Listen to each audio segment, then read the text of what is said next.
तो मूवी के स्टार्ट में कोस्टारिका के जंगल को दिखाया जाता है, जहाँ हेलीकॉप्टर से बाहर आता है इस मूवी का हीरो, जिसका नाम होता है डॉक्टर माइकल मॉर्बियस। वो कुछ साइंटिस्ट और कुछ क्रू मेंबर्स के साथ एक केव के सामने आता है, जहाँ पर डॉक्टर माइकल बताता है कि इस केव में वेम्पायर बैट्स रहती हैं और अभी मैं उन्हें बाहर बुलाने वाला हूँ। इसके बाद माइकल एक आदमी को पैसे पकड़ाता है और अपना हाथ काट कर केव की तरफ कर देता है, जिसकी वजह से केव से वो बैट्स बाहर आने लगती हैं उसके खून को स्मेल करके। इसके बाद हमें 25 साल पहले के फ्लैशबैक को दिखाया जाता है, जहाँ ग्रीस में हम देखते हैं छोटे माइकल को, जो एक डॉक्टर एमएल की केयर में रहता है। यहाँ पर हम ये भी जान पाते हैं कि माइकल को एक रेयर ब्लड डिजीज है। फिर डॉक्टर एमएल माइकल को एक दूसरे नए बच्चे से मिलवाता है, तब माइकल उस बच्चे का नाम चेंज करके माइलो रख देता है, क्योंकि वो बच्चा अभी जिस बेड पर था वहाँ पहले माइलो हुआ करता था। फिर माइकल उस नए बच्चे यानी माइलो से कहता है कि मैं बचपन से ही यहाँ पर रहता हूँ। वो बताता है कि मुझे एक ऐसी बीमारी है जो कभी ठीक ही नहीं हो सकती। माइकल और माइलो आपस में बातें कर रहे होते हैं, तो तभी स्कूल के कुछ बच्चे बाहर से उनका मजाक बना रहे होते हैं, लेकिन तभी अचानक से माइलो बेहोश हो जाता है, क्योंकि उसकी मशीन ने काम करना बंद कर दिया होता है। तब माइकल चिल्लाकर नर्स को बुलाने की कोशिश करता है और अब माइकल खुद उस मशीन को एक स्प्रिंग की मदद से ठीक कर देता है। मशीन ठीक होते ही माइलो भी होश में आ जाता है। अब डॉक्टर एमएल ये देखकर काफी हैरान हो जाते हैं कि माइकल ने इतनी कॉम्प्लिकेटेड मशीन को सिर्फ एक स्प्रिंग की मदद से ठीक कर दिया। यहाँ पर माइकल के टैलेंट को देखकर डॉक्टर एमएल उसे कहते हैं कि न्यूयॉर्क में तुम जैसे जीनियस बच्चों के लिए एक स्कूल है, और अगर मैं तुम्हारे लिए वहाँ पर बात करूँगा तो तुम्हारी फीस भी माफ हो जाएगी, साथ साथ तुम्हारी जो बीमारी है उसका ट्रीटमेंट भी वहाँ पर हो जाएगा। तब माइकल वहाँ जाने के लिए एग्री हो जाता है। इसीलिए माइकल माइलो को लेटर लिखता है और उसमें कहता है कि मैं अपनी बीमारी का इलाज ढूंढने जा रहा हूँ और अब हम दोनों समर वेकेशंस में ही मिलेंगे। लेकिन तभी वो लेटर उड़कर बाहर गिर जाता है। फिर जब माइलो उस लेटर को उठाने के लिए जाता है तो स्कूल के वो शरारती बच्चे माइलो को मारने लगते हैं। तो वहाँ पर डॉक्टर एमएल आकर माइलो को बचाते हैं, क्योंकि डॉक्टर ने माइकल से प्रॉमिस किया होता है कि उसके जाने के बाद वो माइलो का ख्याल रखेंगे। इसके बाद प्रेजेंट टाइम में हमें स्वीडन का सीन दिखाया जाता है, जहाँ पर डॉक्टर एमएल ये बता रहे होते हैं कि माइकल ने 19 साल की इतनी छोटी उम्र में अपनी डॉक्टरी पूरी कर ली, जिसकी मदद से माइकल ने एक आर्टिफिशियल ब्लड बनाया है और उस आर्टिफिशियल ब्लड ने बहुत सारे लोगों की जानें बचाई हैं। जहाँ स्वीडन के किंग उसे रिस्पेक्ट के तौर पर एक अवार्ड देना चाहते हैं, लेकिन माइकल अवार्ड लेने से इनकार कर देता है। अब न्यूयॉर्क वापस आने के बाद माइकल अपना एक्सपेरिमेंट कंटिन्यू रखता है, जहाँ वो अपनी पेशेंट जो कि एक छोटी लड़की थी उससे बातें कर रहा होता है, क्योंकि वो दोनों एक दूसरे के काफी अच्छे दोस्त होते हैं। यहाँ पर हमें ये भी पता चलता है कि माइकल अपनी बेस्ट फ्रेंड मार्टिन के साथ काम करता है, जहाँ पर मार्टिन माइकल को बताती है कि न्यूज़पेपर में हेडलाइन छपी है कि तुमने अवार्ड लेने से इनकार कर दिया। फिर वो माइकल से पूछती है कि माइलो को पता है कि तुमने इंसान और बैट के डीएनए को मिलाया है, लेकिन माइकल इस सवाल का कोई जवाब नहीं देता। यहाँ पर मार्टिन देखती है कि माइकल अपने साथ कोस्टा रिका से बहुत सारे बैट्स लाया होता है और उसने उन्हें एक फिश टैंक में बंद करके रखा हुआ है। ये देखकर मार्टिन कहती है कि इससे तुम्हारा लाइसेंस जा सकता है, लेकिन माइकल को तो इस बात से कोई फर्क नहीं पड़ता। इसके बाद माइकल एक बैट पर एक्सपेरिमेंट कर रहा होता है और बताता है कि बैट्स सिर्फ खून पीती हैं और खून को डाइजेस्ट करने के लिए उनका खास किस्म का सलाइवा होता है। और अब माइकल अपने डीएनए को वेम्पायर बैट्स के जीन से मिलाएगा, जिससे होगा ये कि उसकी बीमारी जो कि लाइलाज है वो ठीक हो सकती है। अब माइकल अपने मिस्टीरियस से एक्सपेरिमेंट को बताते हुए कहता है कि हमें कभी कभी अपनी लिमिट्स को क्रॉस भी करना चाहिए, वरना हम जैसों को ठीक करने के लिए ना तो कोई मेडिसिन होगी और ना ही हमारे पास कोई उम्मीद बचेगी। इन बातों ही बातों में माइकल का सीरम भी रेडी हो जाता है और वो अपने इस टेस्ट को उसकी एक सब्जेक्ट जो कि एक चूहा था उसमें इंजेक्ट कर देता है, जिससे वो चूहा देखते ही देखते मर जाता है। तब माइकल ये देखकर डिसअपॉइंटेड हो जाता है और कहता है कि मुझे अपने फ्रेंड माइलो को किसी तरह बचाना है, जिस पर मार्टिन कहती है कि हाँ ठीक है, लेकिन इस तरह नहीं। लेकिन तभी माइकल की वो फीमेल पेशेंट यानी उस बच्ची को कुछ होने लगता है, क्योंकि उसका टेम्परेचर अचानक से बहुत बढ़ गया होता है, जहाँ माइकल एक सिरिंज उसमें इंजेक्ट कर देता है और उसे कोमा में भेज देता है। यहाँ पर मार्टिन माइकल से कहती है, देखो माइकल, वो चूहा मरा नहीं है, वो अभी जिंदा है।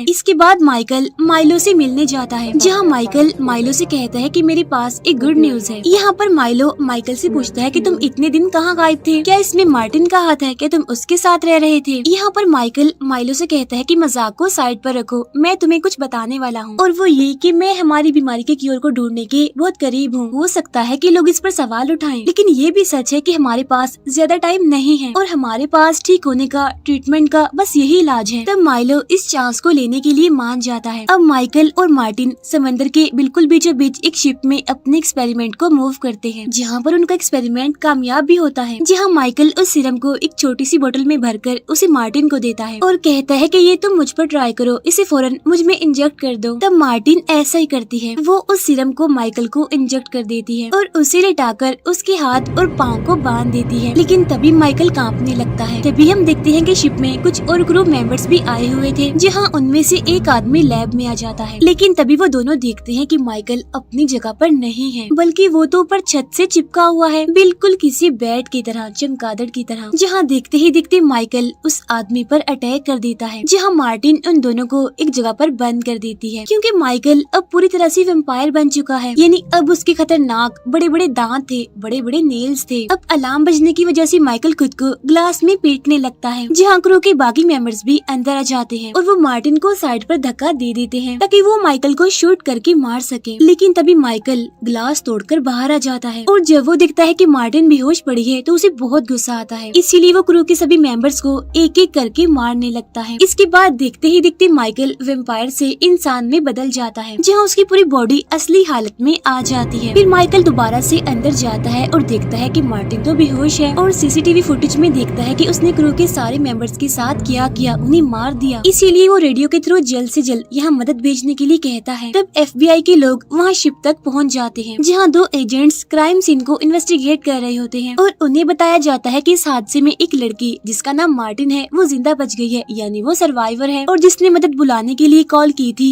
वो यहाँ पर है ही नहीं। और हैरान कर देने वाली बात तो ये है कि इन डेड बॉडीज में खून का एक कतरा भी नहीं है। अब माइलो भी इस हादसे की न्यूज को देख रहा होता है। तब ये देखकर वो थोड़ा अपसेट हो जाता है। अब माइकल छुपकर हॉस्पिटल में मार्टिन से मिलने आता है और उसे कहता है कि डोंट वरी, मैं तुम्हें कुछ भी नहीं होने दूंगा। और अब जैसे ही माइकल अपने लैब में पहुंचता है तो वो फिर से वैम्पायर में बदलने लगता है। यानी अब उसे खून की भूख लग रही थी, उसे खून चाहिए था, इसीलिए वो अंदर जाकर अपना ही बनाया हुआ आर्टिफिशियल खून पीने लगता है। माइकल को पहले की निस्बत अब सब कुछ अलग लग रहा है। यानी जहाँ वो पहले चल भी नहीं पाता था, चलने के लिए उसे स्टिक चाहिए होती थी, अब उसकी भी जरूरत नहीं थी। यानी वो दौड़ भी सकता है, उड़ भी सकता है, जंप भी कर सकता है। लेकिन अब उसे नीड होती है, उसे तलब होती है इंसान के खून की, और खून की भूख मिटाने के बाद वो खुद को फ्रेश और फिट फील करता है। माइकल उस फिश टैंक में जाता है जहाँ पर उसने बैट्स को रखा हुआ था, लेकिन वो बैट्स माइकल को कुछ भी नहीं कहते, क्योंकि वो वैम्पायर बैट्स थी और माइकल भी तो अब वैम्पायर ही था। और अब माइकल बिल्कुल बैट्स की तरह ही चीजों को सेंस कर सकता था, उनको फील कर सकता था, और दिखता है कि आर्टिफिशियल खून का असर सिर्फ 6 मिनट तक ही रहता है, जिसके बाद वो फिर से वैम्पायर बनने वाला होता है और कमजोर फील करता है। और इसका सिर्फ एक ही इलाज होता है, वो होता है इंसान का खून। इसके बाद हम देखते हैं कि माइलो माइकल से उसके लैब में मिलने आता है, जहाँ उस टाइम माइकल की हालत काफी खराब होती है। वो माइलो से कहता है कि मुझे खून चाहिए। फिर जब माइकल खून पीता है तो माइलो उसे देखकर काफी हैरान हो जाता है कि वो खून पी रहा है और खड़ा भी हो सकता है। अब क्योंकि माइलो भी चल नहीं सकता था, उसे भी चलने के लिए, खड़ा होने के लिए स्टिक की जरूरत होती थी, इसलिए वो भी माइकल से जिद करने लगता है कि मुझे भी वो सीरम चाहिए। लेकिन माइकल उसे वो सीरम देने से मना कर देता है, क्योंकि अगर ऐसा होगा तो लोग मरने लगेंगे, क्योंकि जाहिर सी बात है वो भी उस सीरम के बाद वैम्पायर बन जाएगा और लोगों को मारने लगेगा।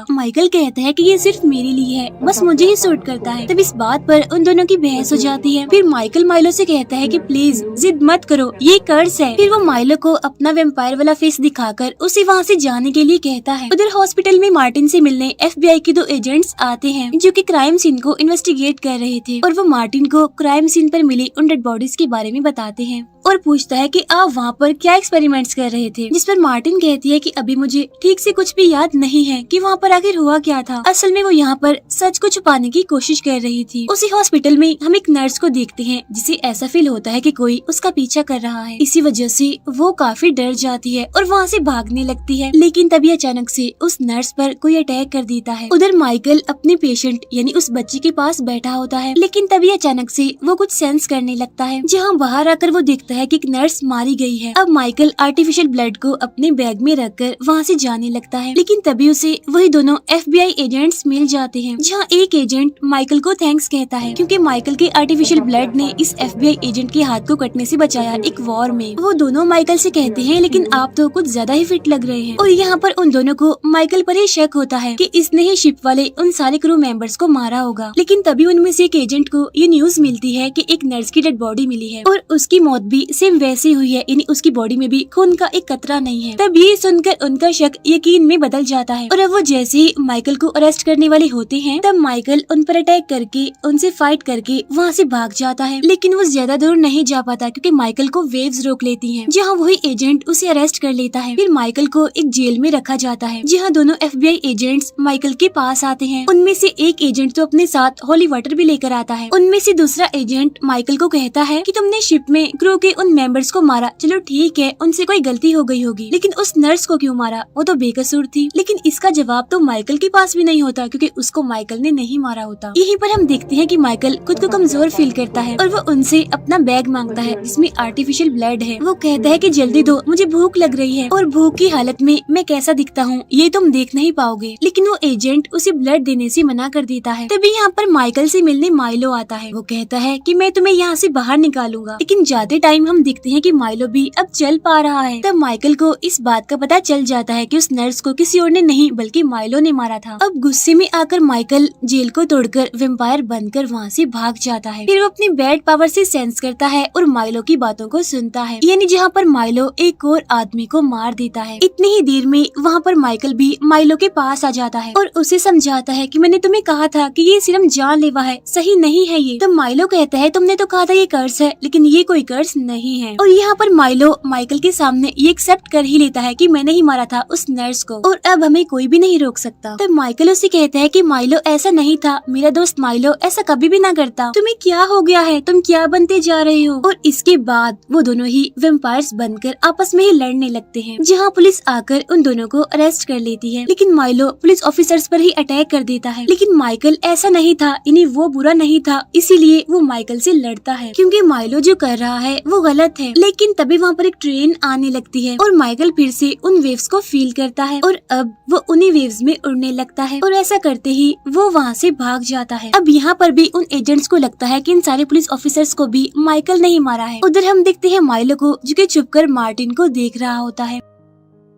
Next day Martin FBI agent से बचकर भाग रही होती है, जहाँ बस में उसे माइकल मिलता है। वो मार्टिन को बताता है कि नर्स को और पुलिस ऑफिसर्स को मैंने नहीं मारा बल्कि उन्हें माइलो ने मारा है और अब मुझे माइलो को रोकना है, इसके लिए मुझे तुम्हारी हेल्प की जरूरत है। अब मार्टिन चेक करती है कि माइकल धूप में जलता है या फिर नहीं, जिस पर माइकल कहते हैं कि नहीं, मैं वैसा वेम्पायर नहीं हूँ। और अब आर्टिफिशियल ब्लड का असर भी कम होता जा रहा है, जहाँ 6 मिनट से कम होकर ये 4 मिनट तक हो गया है। उसके बाद मैं वेम्पायर बनने लगता हूँ और कमजोर फील करता हूँ। और तभी माइकल 2 लड़कों की बातें सुनता है जो रेस्टोरेंट के काउंटर पर नकली नोट देते हैं। उनका पीछा करते करते वो उनकी लोकेशन तक पहुँच जाता है। वो उन लड़कों से कहता है कि इस जगह को मैं अपना लैब बनाना चाहता हूँ, इसीलिए तुम सब यहाँ से निकल जाओ। लेकिन एक लड़का माइकल पर चाकू से अटैक करने वाला होता है। तब माइकल उन्हें अपना वेम्पायर फेस दिखाता है और बस उनके लिए यही काफी था। वो सारे लड़के डरते हुए वहाँ से भाग जाते हैं और अब माइकल वहाँ अपना लैब सेटअप करता है। उधर माइलो अपनी फिटनेस और अपनी बॉडी में चेंजिंग्स को काफी एंजॉय कर रहा है, जहाँ वो रेडी होकर एक नाइट क्लब में जाता है। वहाँ जाकर वो एक लड़की से मिलता है, जहाँ वो दोनों बातें कर रहे होते हैं। लेकिन उस लड़की के साथ उसके और भी फ्रेंड्स थे और वो माइलो को वहाँ से जाने के लिए कहते हैं। वो माइलो को धक्का भी देते हैं और अब माइलो वेम्पायर में बदलने ही वाला होता है कि तभी वो वहाँ से चला जाता है। लेकिन अब उन लड़कों की खैर नहीं थी, क्योंकि माइलो वेम्पायर बनकर उनके बाहर आने का वेट करता है और जैसे ही वो बाहर आते हैं वो उन पर अटैक कर देता है। फिर माइलो मार्टिन के पास उसके लैब में चला जाता है और वो मार्टिन से पूछता है कि माइकल कहाँ है, जिस पर मार्टिन कहती है कि मुझे भी नहीं पता वो कहाँ है। यहाँ पर माइलो मार्टिन की